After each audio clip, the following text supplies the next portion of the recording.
When Mother's Day means celebrating your mom, your wife, maybe even your daughter as a new mom, trust 1-800-Flowers to help you celebrate every important woman in your life. With double blooms from 1-800-Flowers, order 1 dozen roses and get another dozen for free. It's a simple way to give beautifully, with colorful blooms that make Mother's Day feel meaningful. For every mom you're celebrating, order with confidence and get double blooms at 1-800-Flowers.com/podcast. That's 1-800-Flowers.com/podcast. Hey there, and welcome to the Think Fitness Life podcast. We're fueled by the incredible clients who inspire us every day, allowing us to elevate their health and fitness journeys. On this show, you'll gain valuable insights from top professionals, hear inspiring transformation stories, and discover the knowledge and motivation to create your own best life. Let's dive in.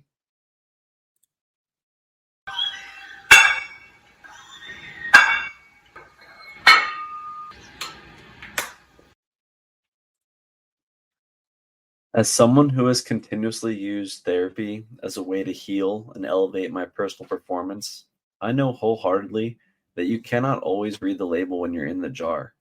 And that's why it's so helpful to have a professional in your corner to talk to. This podcast is sponsored by BetterHelp to provide our listeners with the opportunity to work with a licensed therapist from the comfort of your own home. Receive 10% off your first month when you sign up by going to betterhelp.com/TFL. That's betterhelp.com/T as in think, F as in fitness, L as in life. And remember, you're not alone. There are people out there who can help.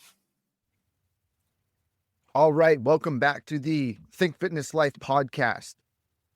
In this modern world of today, where we walk on concrete, we sit at desks, we sit in cars, we sit on buses and trains, and we're kind of, I got to say it, unfortunately, lazier than we used to be way back when. But when that comes together, people come together, people in our field, the exercise world, kind of find each other, whether it's by accident or this through connections. And one of the big connections that I made recently was with a line athlete. And we have exercise physiologist. He's a master's in exercise science, which same me, same trajectory. I think we kind of understand that we go from physiologist, then we get the master's. But he's also created this glute activator. We're going to talk a lot about glutes today because he can tell you, and he knows, glutes are the first things that go. When we always ask people, oh, can you find and feel your glutes? People look at us, we have 10 heads.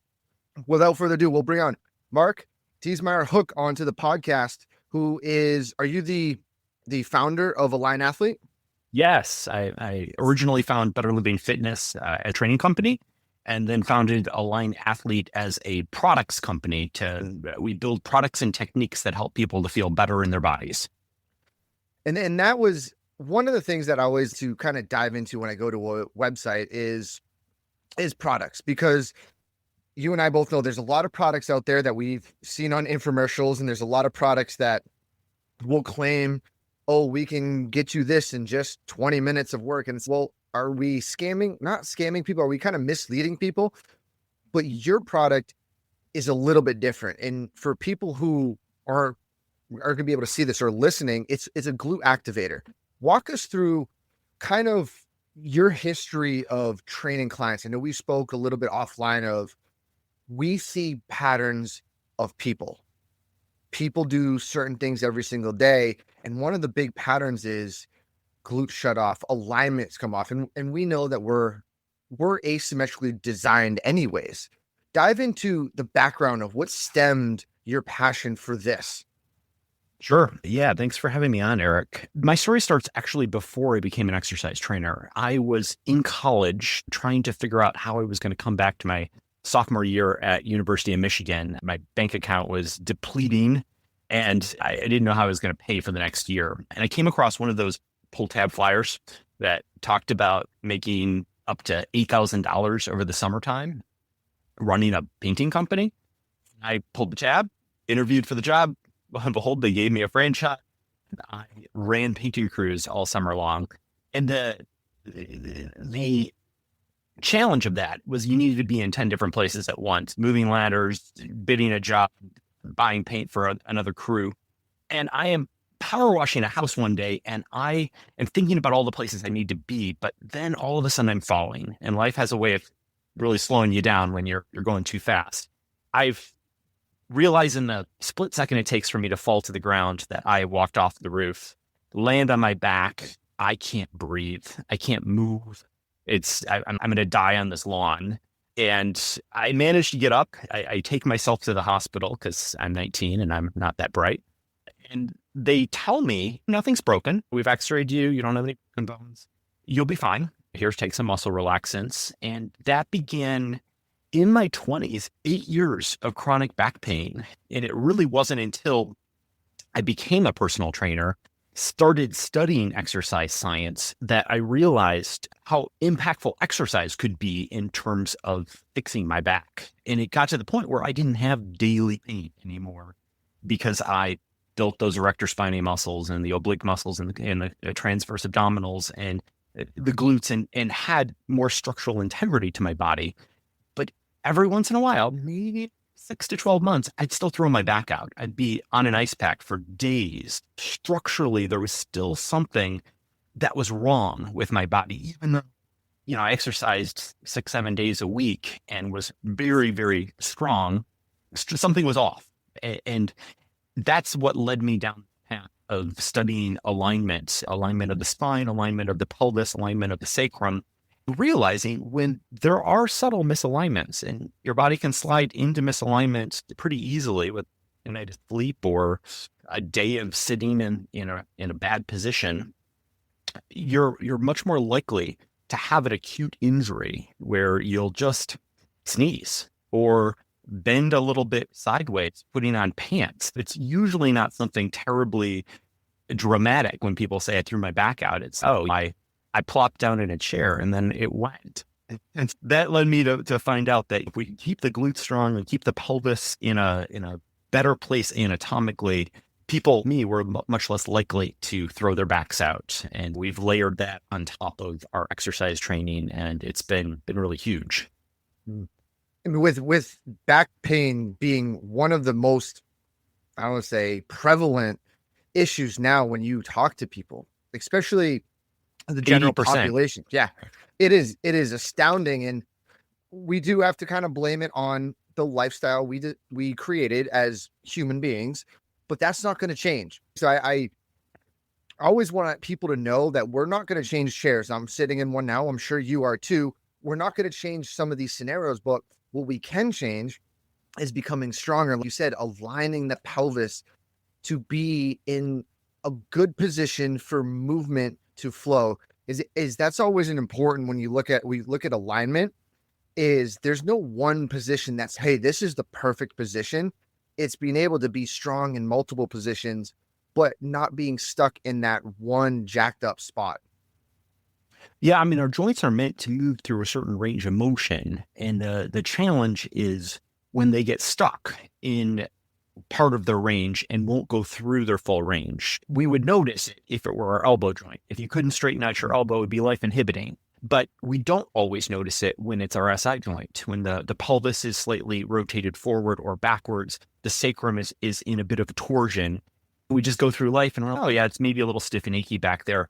But the problem with that is that the nerves are being impinged in a way that's actually shutting off some muscle. And I actually don't use that term.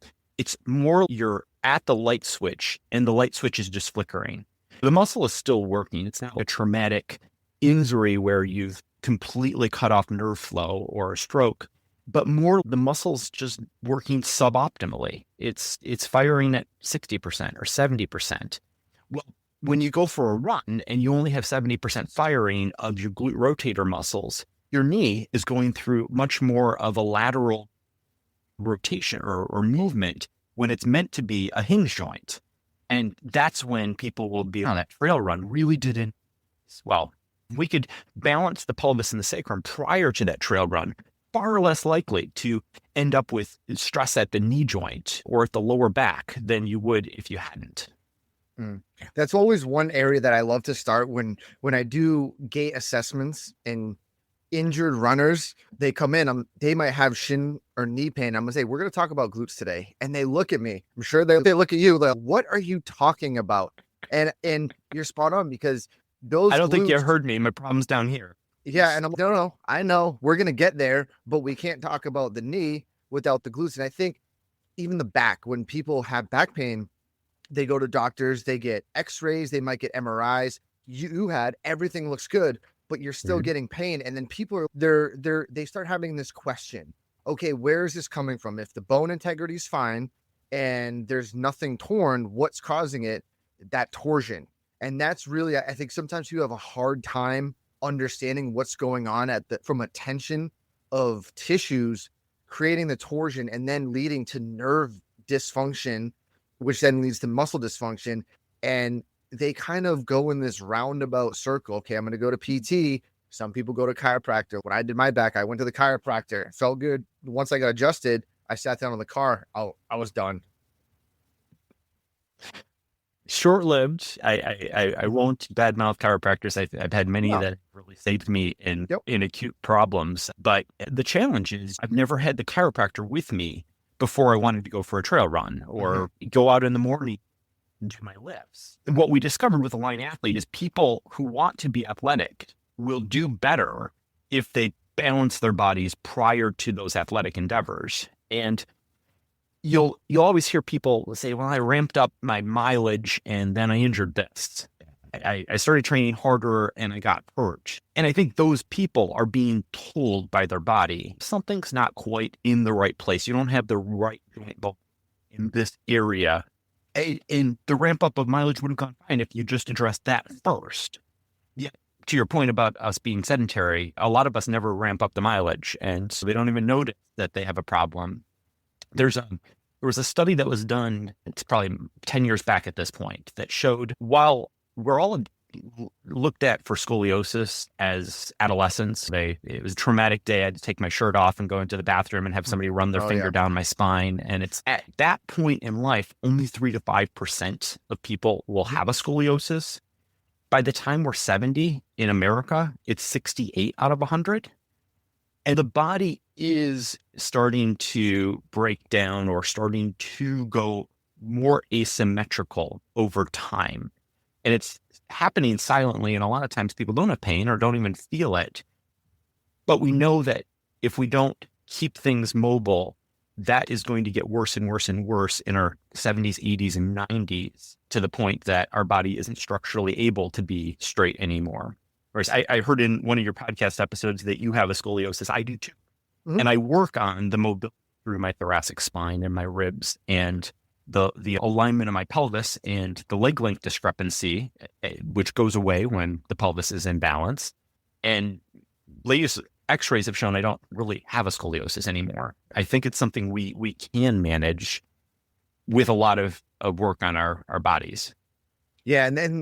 And with that, I always say everyone has small degrees of scoliosis, which all it means is curvature of the spine. Now, some people, they have a more prominent degree because it might be more genetic. There's a lot of research going into what causes it, but we're asymmetrically designed inside our organs, and the lines of pull from different tendons and ligaments from diaphragms and livers orient and change how our spine moves.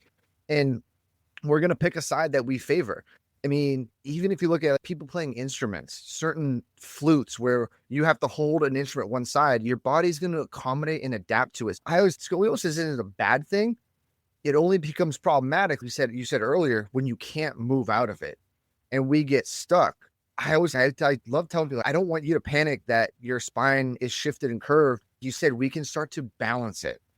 Leg length discrepancies. I love hearing that. People say, oh my gosh, my doctor said my left leg's longer than my right leg. I'm okay. Where's your pelvis? Because let's start to look at the whole system moving together. And if you told me that your leg length is off and your pelvis is off, I'm going to guarantee your spine is going to be in a certain direction to whatever you favor for your lifestyle. And I think that's where really starting to work with a lot of doctors and people, you getting that out to the population that don't know exercise science. They don't know how we function and our asymmetries and one side dominant more than the other in muscles and tendons. How do we help them feel better? Because that's at the end of the day, you said that the activation period before you go to run, before you go to lift, that's one of the most important parts of a workout. Right. And we should just do a public service announcement. If your doctor or therapist has said that you have a leg length discrepancy and they've done it by eyeballing the length of your legs, and you haven't actually been through an x-ray machine that has taken the actual image of your femur, they cannot diagnose it. You're not going to know that your femurs, your main leg bones are different lengths without imaging them, because there's much play in your pelvis. And your pelvis can do two things that affect leg length. It can rotate forward, which will make the leg longer. It can rotate backwards, which will make the leg shorter. And it can do something called a shear, where it's an escalator, where one side is higher than the other. Quadratus lumborum gets really tight and in spasm and can tug it up, or your IT band and your glute muscles can be very tight and tug it down. Or we've just done something in life. You played tennis and you hit a hard hit on one leg to stop yourself, and you drive your pelvis up and it just gets a little stuck there. And then the muscle and fascia tighten up to hold it there. You address the shear, you address the rotation, and almost always the legs will look the same again. Now, you can still have breakdown at the knees, a valgus at the knee, or a collapse of one arch of your foot, and that will affect your functional length of your leg. But you can easily see if the knee is curving inward, and you can easily evaluate without shoes if you're losing your arch. There's the very long public service announcement about leg length discrepancy. Definitely don't put a lift in your shoe until they've actually done the hard work of doing the x-ray and evaluating you. Yes, and then that's one that I 100% will agree with. And we talk shoes, knees, collapsing, arches. We can have that conversation, but we have to talk about the glute and the hip above, because all what that body below the hip, it's just adapting to be able to make you move, to run, to do whatever you do in life, to push off, to walk, to get out of bed. Your body adapts, and that's where one of the kind of add on that big conversation is there's always adaptation going on. If something, you said that light switch is dimming and muscles aren't firing appropriately, somewhere else in the body is going to pull their slack to get there. Hence why you said putting a lift in a shoe to help, it might not help, because as that hip is getting sheared up, there can be rotation torsion too. And guess what muscle's off? But the glute, that thing. And what's going to work? QLs, backs, they are going to take over because we're bipedal, right? If we were on all fours, that might be a different conversation. But who's going to walk around on all fours? I don't think our kneecaps are designed to be on all fours. But we see a lot of. I will say that my discovery with the sacrum, and that is just the bone at the base of the spine. The sacrum is 5 fused vertebrae that make up the lowest part of the spine. It's actually the top of the butt cheek, above the coccyx, which is the lowest bone, our tailbone. When the sacrum moves into various positions and gets stuck there, it'll counternutate or nutate, and these are words that would make a lot more sense if we were on video versus audio. But if you think about a scared dog where they tuck their tail right in between their legs, that's essentially counternutation. And ironically, I'll find people who have just been through stressful situations that they'll actually counternutate. And it kind of makes me wonder if we're going back thousands of years in our evolution and our sacrum's just moving the natural way, but still getting stuck in that position. Well, when you counternutate, both of your internal hip rotators will weaken. And that causes us to go into external rotation. You'll see people walking around with both their feet turned out. They're waddling, and that's stressing the knee joints that are really meant to be hinges in between the upper leg and the lower leg. And now all of a sudden the knees are turned out, the feet are turned out. The body can't pull those feet back in because the internal rotators are shut off. You send that person onto a bike and they'll stress their knee. You tell them to walk 10,000 steps in a day, they'll stress their knees. I created the glute activator to help people to get out of that counternutation, or the opposite of it, nutation, where the bottom of the tailbone, or bottom of the sacrum, the tailbone's really below it. Bottom of the sacrum is tilting out of the body. And at that point, both of the glute muscles, the glute max muscles are weak. You find this in somebody who lies down on their stomach and you bend their knee, and then you take the hamstring out of it. The foot's pointing toward the ceiling. You say, okay, now lift your leg. And they can barely lift either of their legs off the ground. It's, well, let's unnutate your sacrum. And all of a sudden it's magical. A minute later, they're able, with good range of motion, to lift their leg toward the ceiling without having to rotate their spine to do it. And I found that people who are in terrible back pain will often be in nutation. When I throw my back out, one of those every 6 to 12 month thing that used to happen, I'll go into nutation. My glutes won't fire. I won't even be able to stand up straight. You see a lot of people are kind of hinged over at their hips and can't really fully straighten themselves out. You get their glute or their sacrum out of nutation, all of a sudden they're able to stand. And I wanted people to be able to do this for themselves, because I knew from a decade of doing this with clients that we can help them out in this situation. But the chiropractor not being there for you before your run, we as trainers are not always there for our clients when they need us to fix their bodies or to help them fix their bodies. The glute activator will really help people be able to turn on their internal rotators, turn on their external and extensor muscles, and do a little bit on their body. Because you said we sit as Americans 6.5 to 8 hours every day, and there has to be something that counters that effect of pressing that sacrum up into L5 and really compressing those discs there. Yeah, because if the sacrum's nutating up above, right, L5, 4, 3, that could be going in extension on people, or it could be going in flexion. There's now one joint stuck and the other joint's trying to move on top to create movement. You're going to have your pain. One of my questions says, for people listening, it looks a bike handle with, would you say, a pad in the middle to press on your sacrum? There is a mold, an inverse mold of the sacrum in the middle. The glute activator works by lying down on your stomach. You take that inverse mold of your sacrum, you set it on top of your sacrum, you hold on to the bike handles on both sides. It's designed that it's easy on people's shoulder joints, and it just allows you to do a little bit of motion at that sacrum. Since it completely conforms to the sacrum, you really don't have to do much. If it's just sitting there, weight of the arms. If it's a little bit tilted into a flexion or a torsion, it's coaxing it back to flat just with the weight of your arms.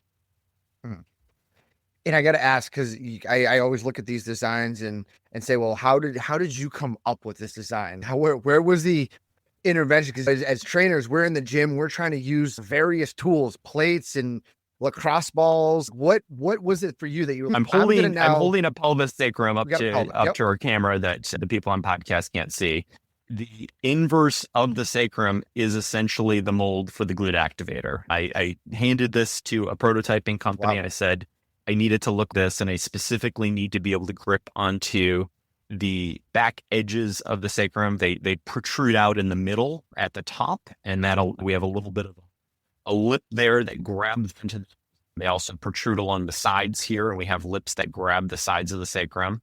It's essentially designed to fit perfectly on the average human sacrum. Not meant for children, but most humans have a sacrum that this will fit on because it's a little smaller than the average.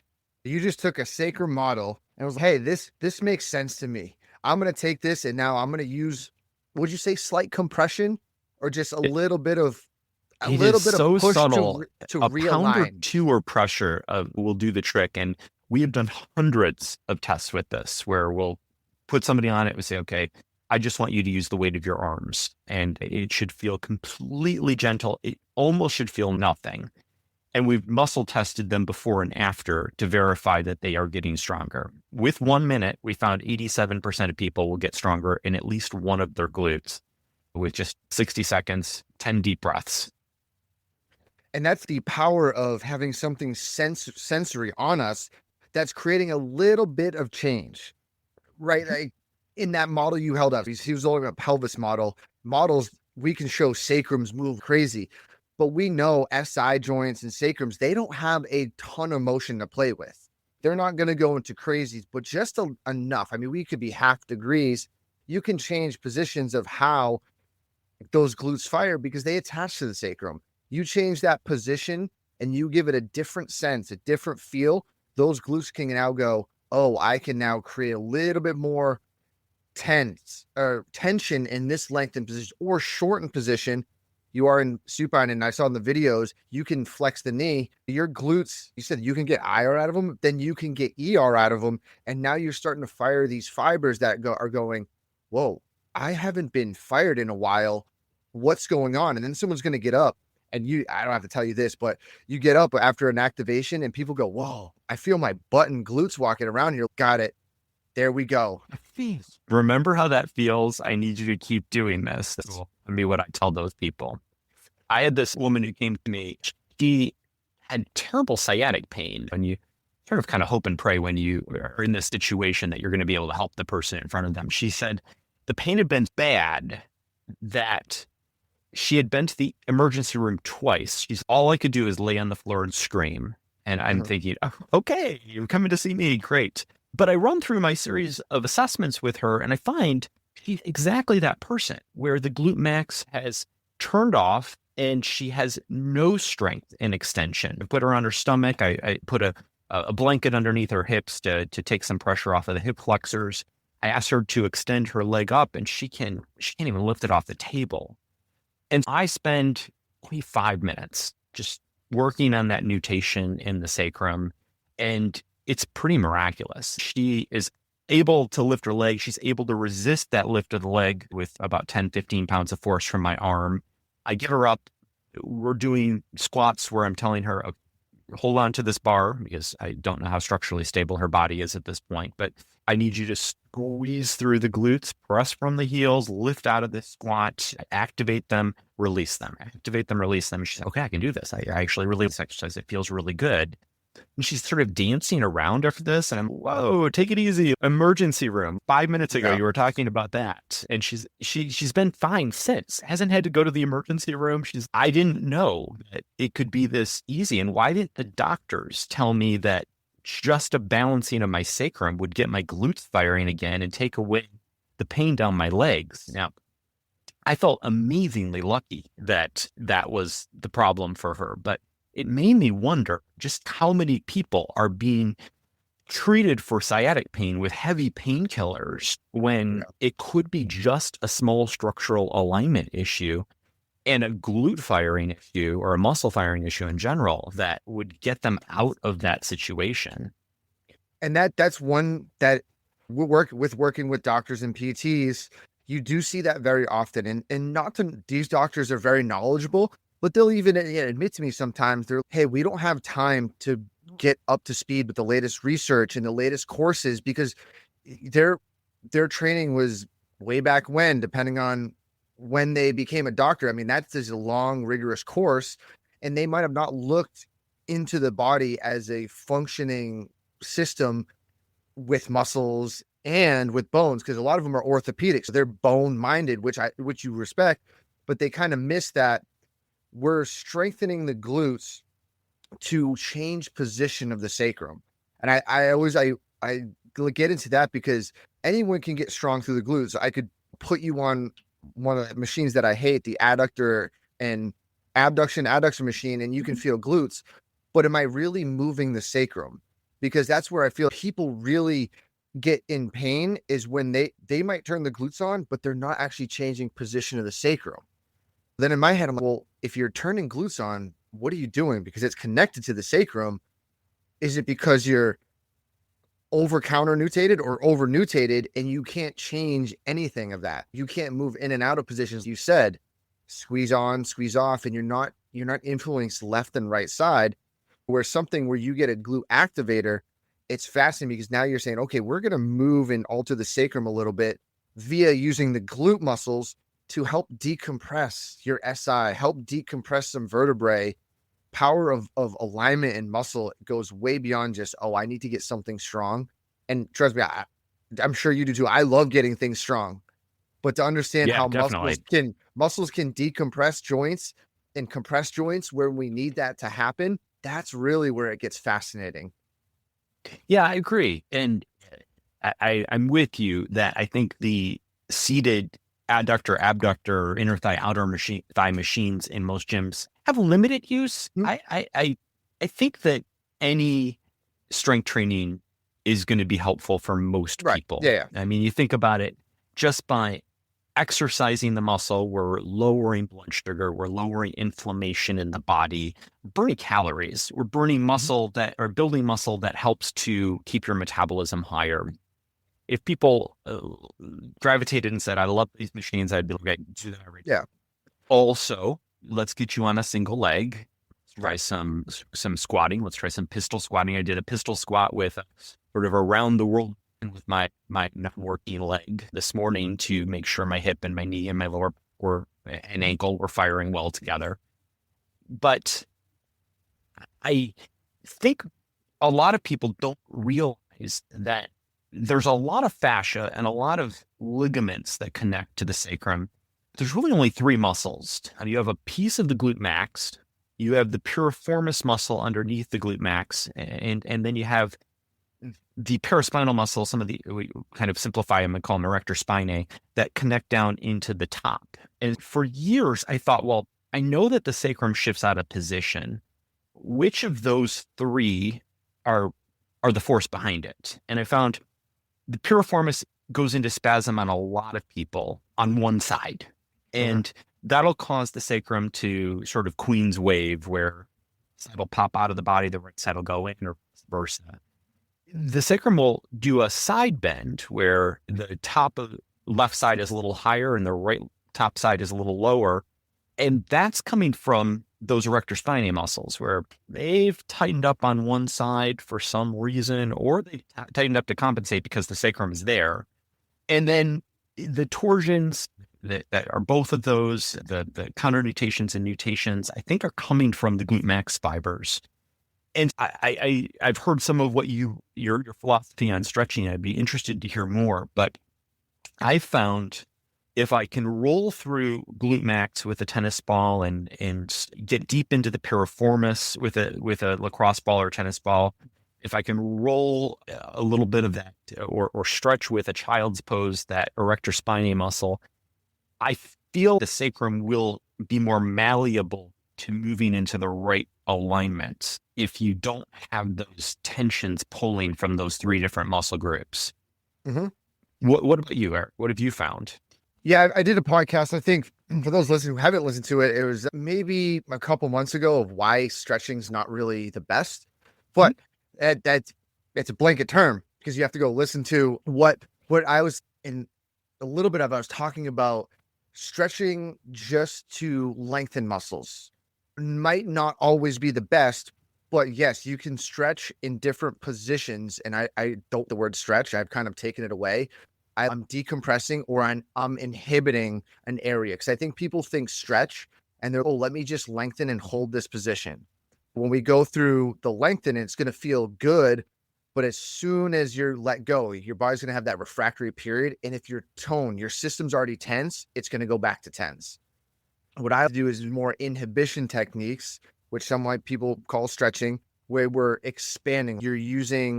I do an elevated figure 4 or pigeon pose, where you can really allow the sacrum to expand away from the ischiums to create space. Yes, you're lengthening the tissues, but you're using your body in rotation aspect to allow things to expand. It's elevated pigeon pose, or elevated figure 4 is pigeon, where your front leg is tucked underneath you. Yes.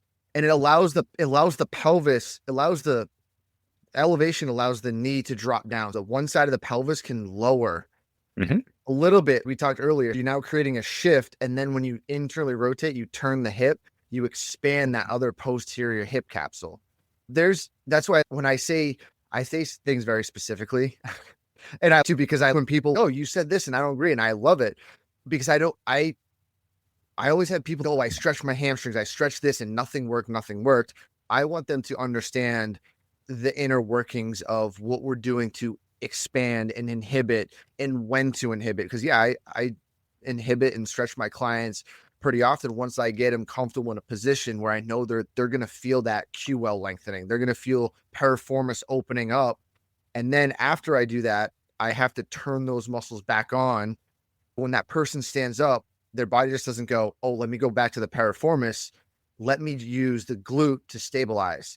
It's when I say stretching it's not what I like to do, because people just stretch and they think that's the answer, where it's more, you got to inhibit, then you got to facilitate, you got to turn those on, because that's your new pattern when you get upright into gravity.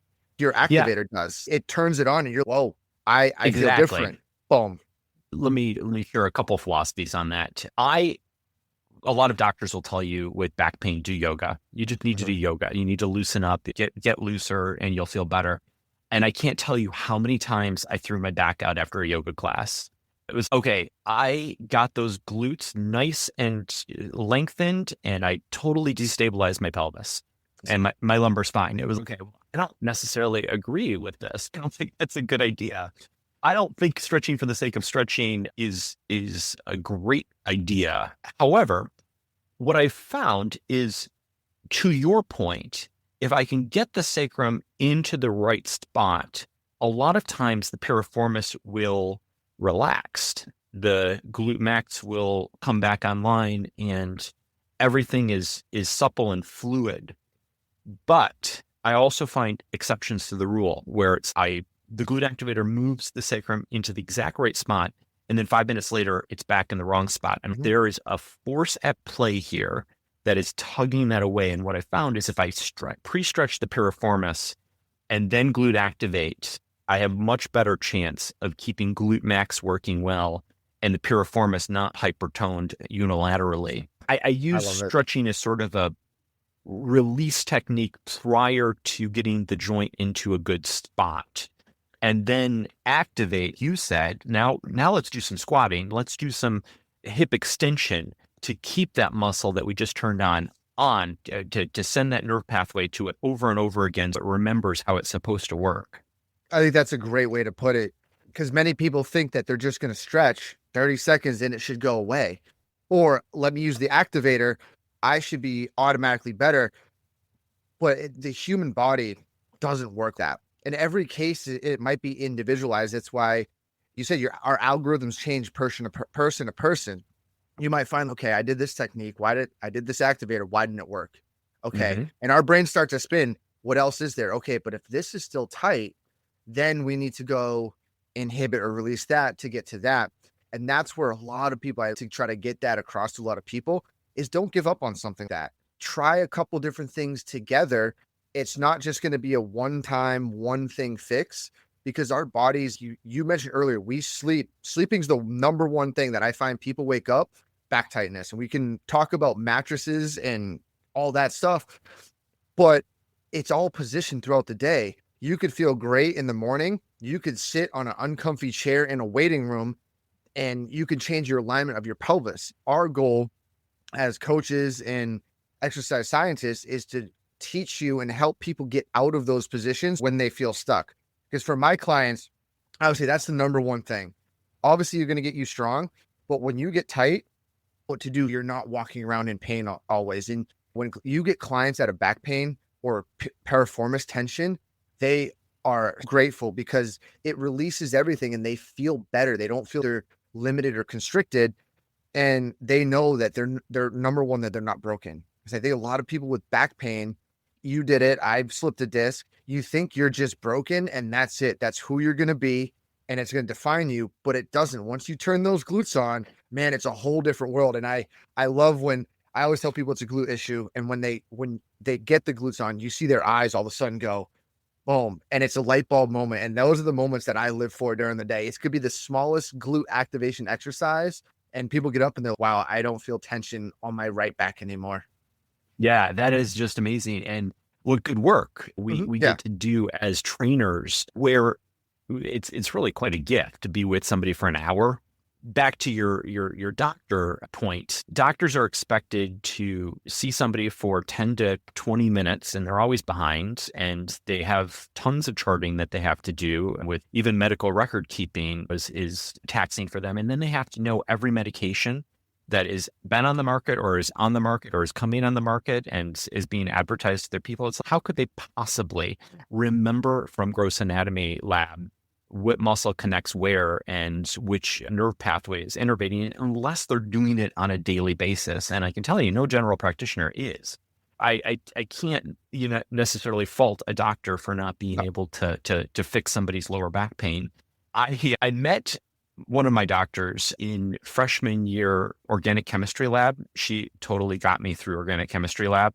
We were commiserating. It happened to be a day in February. It was my birthday, and she said, "It's my birthday too." I realized we're born on the same day. She goes and she becomes a doctor. I become a trainer.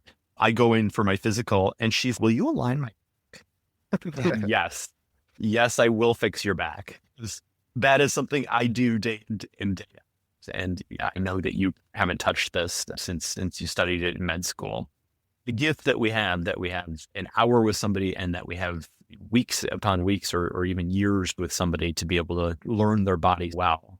And it's really how the glute activator came to birth. I had a client who was a golfer, and he one day, long before I met him, did a golf swing and he went down on the golf course. He had to have surgery on his spine the next day, terrible pain. He came to our consultation after the surgery in fetal position on the floor going, "It hurts bad, it hurts bad." And I was, "Okay, give me 2 years.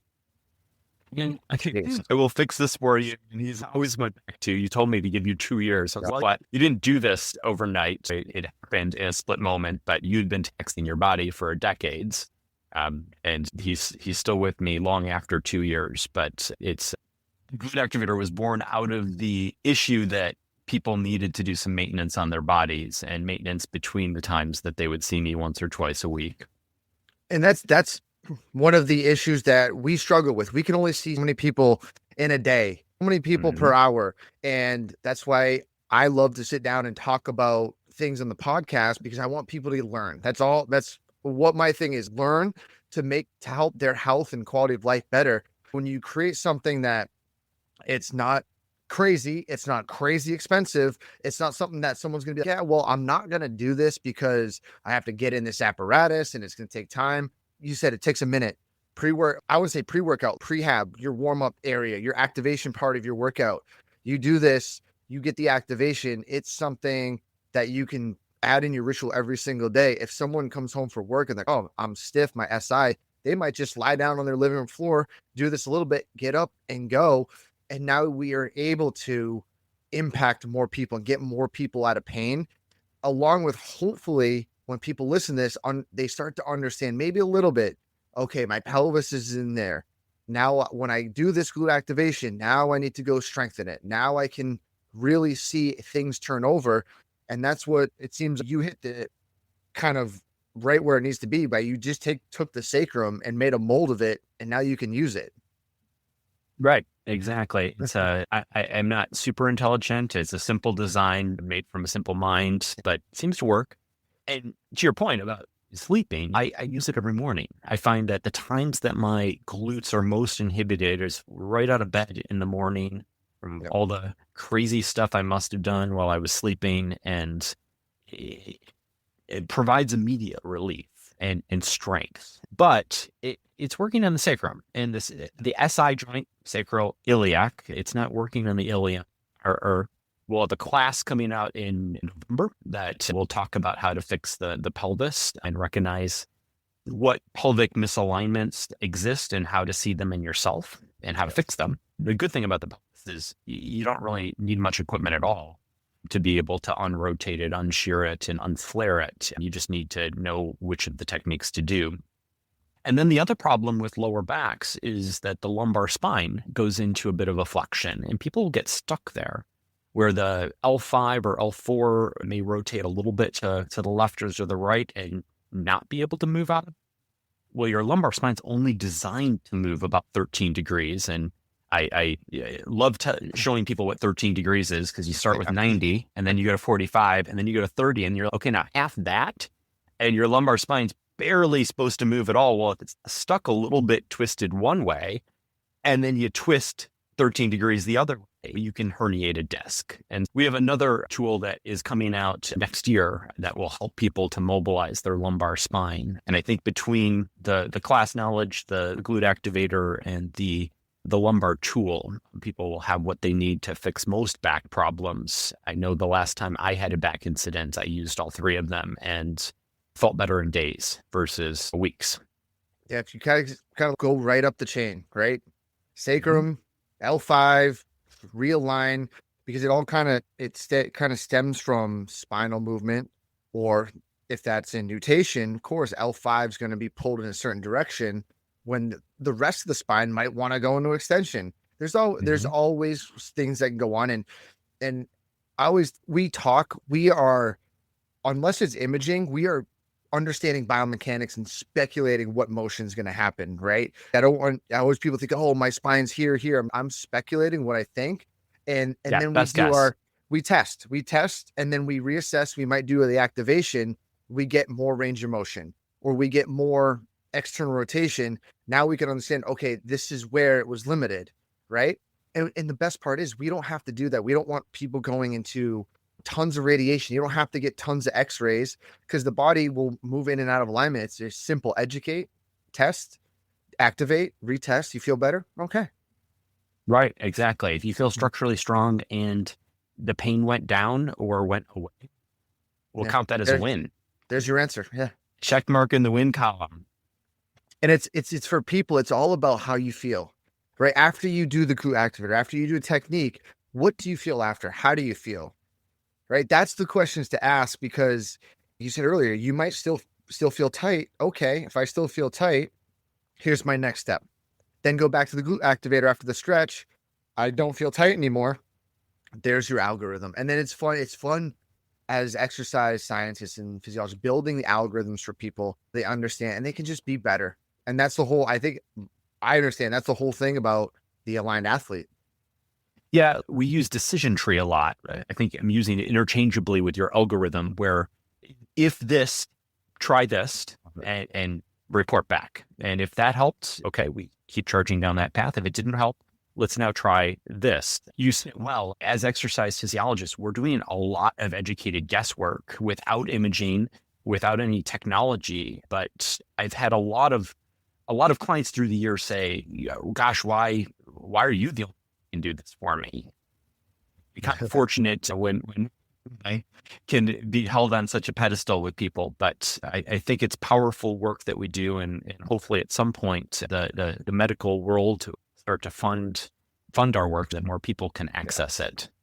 That's the end goal. Well, I know we're coming up on the hour. Where can people go after listening? Can they find you? Where can they go see the product and get the product? Sure. At alignathletec.com, there is a link to the glute activator at the top left side of the page that will take people to an order page. It will take people to more information on it. I suggest that people follow us. We do have a great class coming out in November, and our products, we are making them based on the athletes that are reporting back and saying, we definitely need this, develop this for us next. And our goal, you said, is to keep things pretty simple looking and lower cost, so that nobody's shelling out $500 for something to fix their back. We're trying to keep our price points down, yet also make the products locally. Great stuff happening at Align Athlete, and great stuff happening on this podcast. Thank you so much for having me on. Of course, we appreciate you reaching out and coming on. It was great to have that conversation. I'm going to hit stop right now. And Matt Gluckman and Eric Menchie here from Think Fitness Life. Our entire careers have been dedicated to fitness, particularly how the mind helps the body. We've been around gyms and nutrition strategies for 25 plus years collectively, and nothing harms or helps better than your own mind, untrained or trained. Pushing beyond your limits, overcoming whatever's thrown your way, and making the decision to show up day in and day out as a lifestyle takes more soul than sand. And what I mean by that is when you can get your mindset and heart leading you consistently in the direction of your goals and dreams, well, it's just a matter of time before you have the performance, physique, or quality of life you're yearning for. See, your thoughts will stem from your beliefs, which will then lead you to action, which develop into your behavior and ultimately lead you to results. It's really that simple. Our process takes time, and it takes open communication. It's amazing what pops up along the fitness journey to betterment, and we can be there every step of the way. To learn more or apply for coaching, visit www.thinkfitnesslife.com. Start recreating your life today.